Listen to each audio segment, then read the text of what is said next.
was a stated campaign promise of then Senator Aquino that he would go after all the wrongdoings that were suspected and that were being seen and spoken about during the administration of then President Gloria Macapagal-Arroyo. However, it is also dismaying to see that orders of the Supreme Court are no longer respected or followed. And this is something that is very, because this strikes at the very heart of our legal system. And if the President and his agents, or the President and his alter egos, which is what the secretaries of the different departments are, choose whether or not to follow the orders of the Supreme Court, then that is a very serious blow to the separation and equality of the different departments of government. This strikes at the very heart of our legal system. And if the President and his agents, or the President and his alter egos, which is what the secretaries of the different departments are, choose whether or not to follow the orders of the Supreme Court, then that is a very serious blow to the separation and equality of the different departments of government. So malaking problema ito, malaking gulo ito kung hindi na sumusunod ang executive sa isang branch of government, which is the judiciary. Paano na yan? Parang pinalitan na natin yung buong ating sistema. Kaya kailangan natin pag-aralan na mabuti, pagmasdan na mabuti kung ano magiging pangyayari sa susunod na ilang araw. Pagsagot ni Secretary de Lima sa Supreme Court sa kanyang mga ginawa, yung hindi pagsusunod sa order ng Korte Suprema. As I said, cuts to the very heart of our political system. And the definition of which starts with the separate but equal powers of the three departments of government. So sa tingin nyo, was anything unusual dun sa timing, tsaka yung sa speed ng pag-hire ng case, sa tingin nyo binabansin ko sa shutdown? Well, maliwanag talaga ng minadali dahil para magkapag-issue ng arrest warrant to get around the TRO that the Supreme Court issued. But kung ang ating habol dito ay matiyak na ang dating Pangulo, GMA, ay masagot niya ang mga pananagutan niya dito sa mga katiwalian sa kanyang administrasyon, maliwanag yun ang kanilang ginawa at minadali talaga.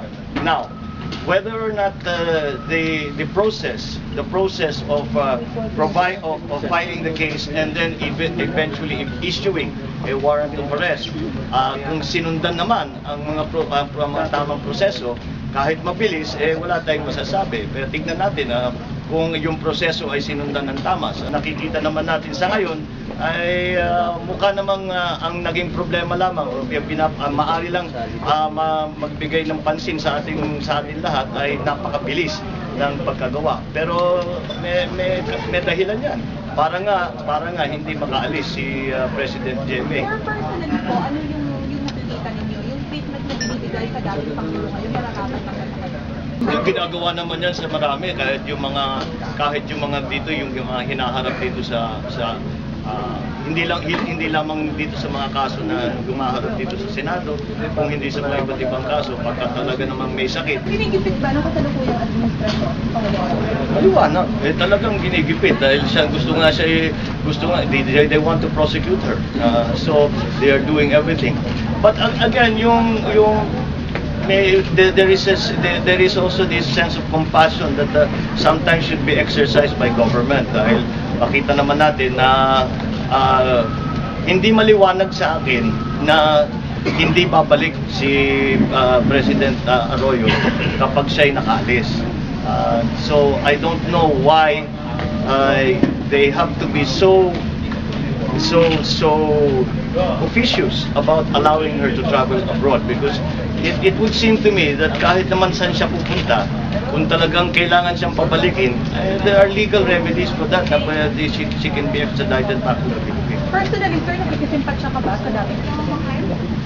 Well, anyone who is ill, I have sympathy for. Wish that the medical issue did not arise, but it has, and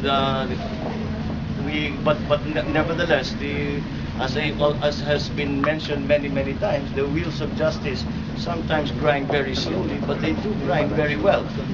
So we shall wait and see what the judicial process will bring us. Sir, how do you assess yung pag-handle sa case ni It's a bit of a mess, isn't it? It's a bit of a mess. Hindi maayos ang kanilang pag-handle dito sa unang-una.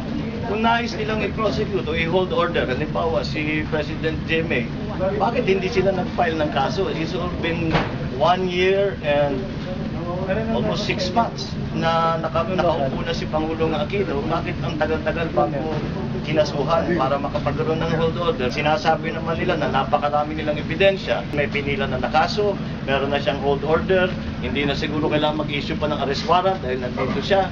Kaya in that case, none of these problems would have occurred.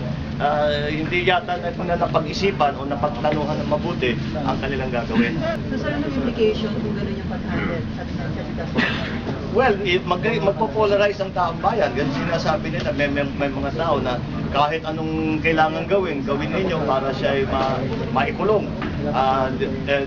There's one side of the picture. The other part of the picture, there are people who think that way, but they do not understand why to arrive at justice do we have to violate orders of the highest court in the land. Hindi pa doon sa Secretary yung pagsuway ng Bendy kahit nasabi niya ngayon kung pinaalis, hindi pinaalis, pinaalis. Simple lang yan eh. May order ang Supreme Court. Hindi nila sinundan ang order. Kung hindi natigil yung pagbiyahe ni President GMA dahil labag nga sa order ng order ng Supreme Court, ay hindi tayo magkakagulo. There was a way to do this properly. I'm just a little bit surprised that none of the legal advisors who claim to be brilliant legal minds were able to figure it out.